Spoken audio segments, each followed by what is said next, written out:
Atenção! Vai começar agora uma teleaula de ensaios de materiais do curso profissionalizante. Este módulo tem um total de 25 aulas. Hoje você vai assistir a teleaula número 7. Bons estudos!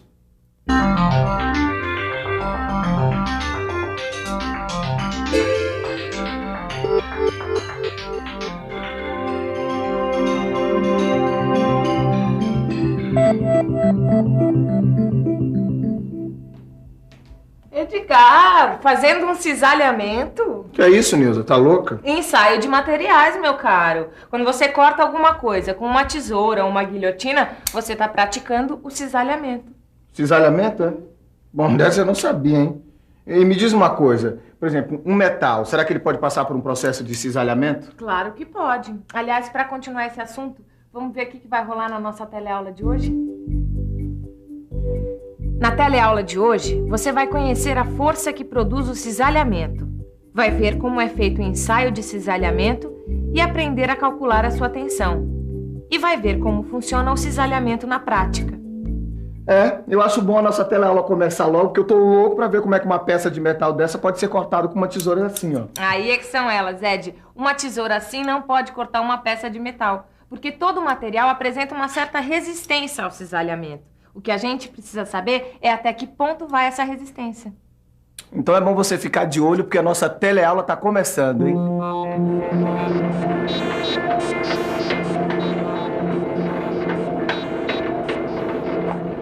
Bom dia, Ananias. Bom dia, Ribeiro. Que bons ventos o trazem. Olha, eu preciso de uns parafusos como este aqui, que segura a estrutura da cobertura da minha fábrica. Aí eu pensei, ninguém faz isso melhor que o Ananias. Pois então veio pro lugar certo, hein? Pois é, mas olha, tem que ser bem resistente. Imagina para segurar aquele peso todo. Fica frio, Ribeiro, porque as dimensões de um parafuso como esse, com certeza foram determinadas a partir do resultado de um ensaio de cisalhamento. Tesouras, prensas de corte ou dispositivos especiais aplicam nos metais esforços que resultam em forças cortantes. Durante o corte, as partes se movimentam paralelamente por escorregamento, uma sobre a outra, e se separam. Quer dizer, então, que o material de um parafuso como este tem resistência ao cisalhamento? Tem, e saber até onde vai essa resistência é muito importante, porque a força cortante é o principal esforço a que ele vai ser submetido. Além dos parafusos, quais são os outros produtos que têm que ter resistência ao cisalhamento, hein? Na indústria da estampagem, Caio, é muito importante saber até onde vai a resistência ao cisalhamento. Para falar um pouco melhor sobre o assunto, vamos ver a força que produz o cisalhamento. Para entender melhor a força que produz o cisalhamento, o melhor mesmo é ficar por dentro.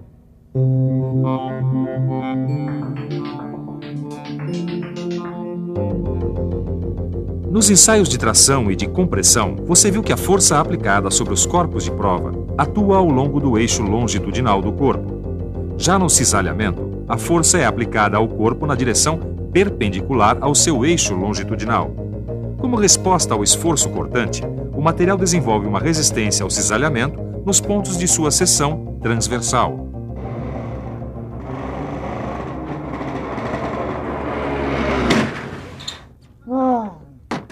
Nilza, eu acho que o volante tá meio solto, viu? Ah, é? Edgar, o parafuso que prende o volante no eixo de direção tá quebrado. Olha, dessa vez a gente vai ter que usar um parafuso que tem uma resistência maior ao cisalhamento, viu? Como é que a gente sabe disso? Com o ensaio de cisalhamento. Então a gente vai ter que aprender como é feito o ensaio de cisalhamento, né? A forma do produto final afeta a resistência ao cisalhamento.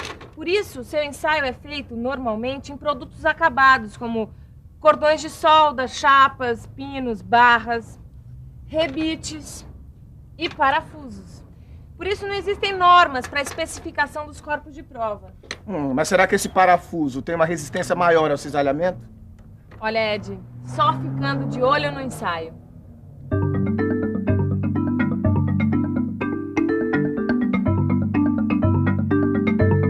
O ensaio de cisalhamento é feito com a máquina universal de ensaios e, dependendo do produto a ser ensaiado, são adaptados alguns dispositivos. O dispositivo é fixado na máquina de ensaio e os parafusos, rebites ou pinos são inseridos entre as duas partes móveis. Ao se aplicar uma tensão de tração ou compressão no dispositivo, será transmitida uma força cortante à seção transversal do produto ensaiado. No decorrer do ensaio, a força será elevada até que ocorra a ruptura do corpo. Se o ensaio for de solda, são usados corpos de prova parecidos com os usados em ensaios de pinos. Só que no lugar dos pinos, são usadas junções soldadas. Sim, mas como é que o pessoal faz para fazer o ensaio de cisalhamento numa barra? Você sabe que eu estou te perguntando isso porque o meu filho adora andar de kart e eu sempre fico com o pé atrás por causa do sistema de direção. Eu tenho a impressão de que os pinos da articulação não vão aguentar o esforço. Então vamos dar uma olhada nesse desenho aqui para ver como é feito o ensaio de barras. Para ensaiar barras presas ao longo do seu comprimento e com uma extremidade livre, é usado um dispositivo para ensaio de barras. O dispositivo tem uma lâmina móvel e uma lâmina fixa. Se for um ensaio de chapas, é usado um estampo para corte e um dispositivo com um punção cilíndrico. Este ensaio determina só a tensão de cisalhamento, que é o valor da força que vai provocar a ruptura da seção transversal do corpo ensaiado. E já deu para perceber que nestes ensaios o que a gente tem que entender direitinho é essa história de tensão de cisalhamento. Olha, e não é nenhum bicho de 7 cabeças. A gente só tem que conhecer algumas formas. Olha aqui, ó. Tensão de cisalhamento é igual a força cortante dividido pela seção transversal do corpo. Caio, dá só uma olhada aqui nesse desenho. Aqui a gente vê um rebite de 20 milímetros de diâmetro que será usado para unir duas chapas de aço. Só que ele tem que suportar um esforço cortante de 29.000 newtons. Preste atenção na indicação das forças que atuam sobre a seção transversal do rebite. Caio, como é que você acha que a gente faz para descobrir a tensão do cisalhamento sobre a seção transversal do rebite? Bom, a primeira coisa a fazer é pensar um pouco, né? Vamos pensar um pouco. Deixa eu ver. Acho que primeiro eu preciso usar a fórmula para descobrir a área da seção transversal do rebite. Fazendo as substituições, eu vou descobrir que a área é de 314 milímetros quadrados. Agora é só aplicar a fórmula para cálculo da tensão de cisalhamento. Fazendo as substituições, eu vou descobrir que a tensão de cisalhamento é de 92,4 megapascal. Depois de realizar muitos ensaios, o pessoal descobriu que há uma relação aproximada entre tensão de cisalhamento e tensão de tração. Ué, como assim? É o seguinte, a tensão de cisalhamento, que é representada pelas letras T e C maiúsculas, representa 75% da tensão de tração, que é representada pela letra T. Pois muito bem, em linguagem matemática, isso quer dizer que TC é igual a 0,75 de T. Ah, então é por isso que, se não for possível usar os dispositivos para a realização do ensaio de tensão de cisalhamento, a gente pode usar os dados do ensaio de tração. Os dados de ensaio de tração são encontrados com mais facilidade, mas essa relação só pode ser usada para se conseguir uma aproximação do valor de tensão de cisalhamento. Tá bom, Silvio, eu entendi tudo, mas eu tô sentindo falta de uma aplicação prática. Caio, eu tô com um probleminha aqui que eu tenho que resolver para o pessoal de produção, olha aqui, que é o seguinte. Eu tenho que descobrir quantos rebites eu vou precisar usar para unir essas duas chapas aqui, sem a necessidade de fazer o ensaio de cisalhamento. Essa vai ser fogo, hein? Que nada. É só você pensar o seguinte. A gente tem que unir as chapas dessa maneira. Sabemos que a tensão de cisalhamento é igual à força cortante dividida pela área do corpo.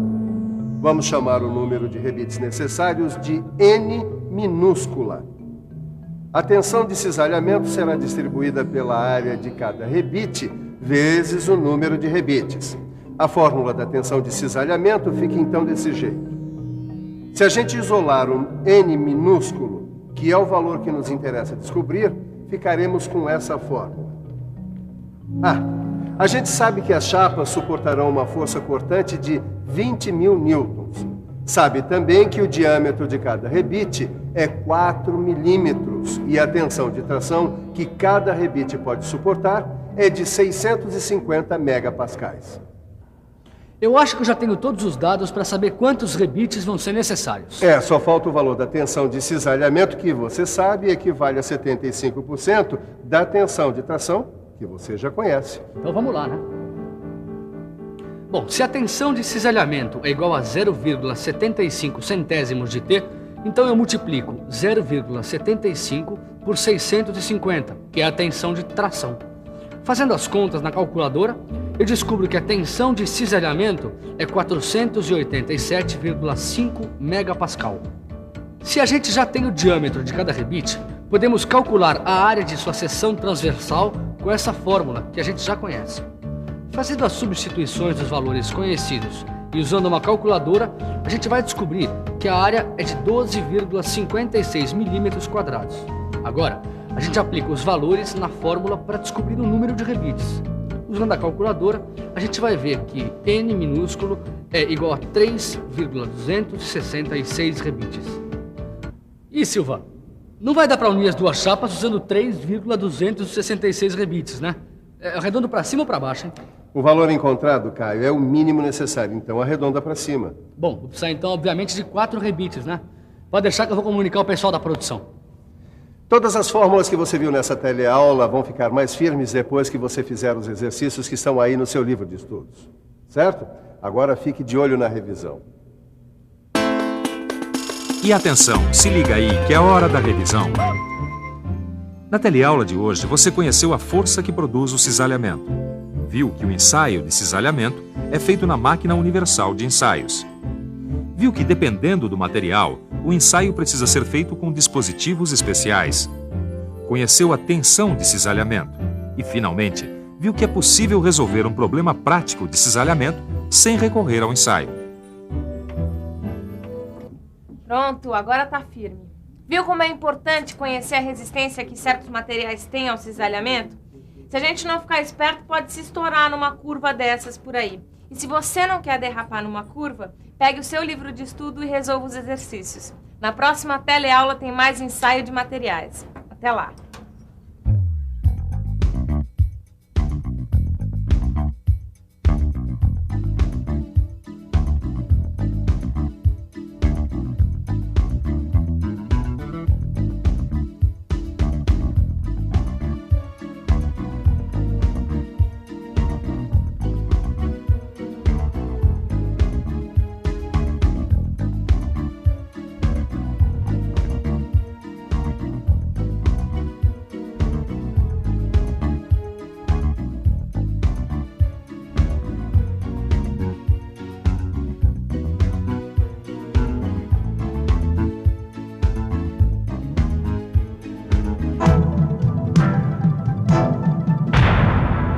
Telecurso 2000, um programa de educação do Sistema Fiesp e da Fundação Roberto Marinho.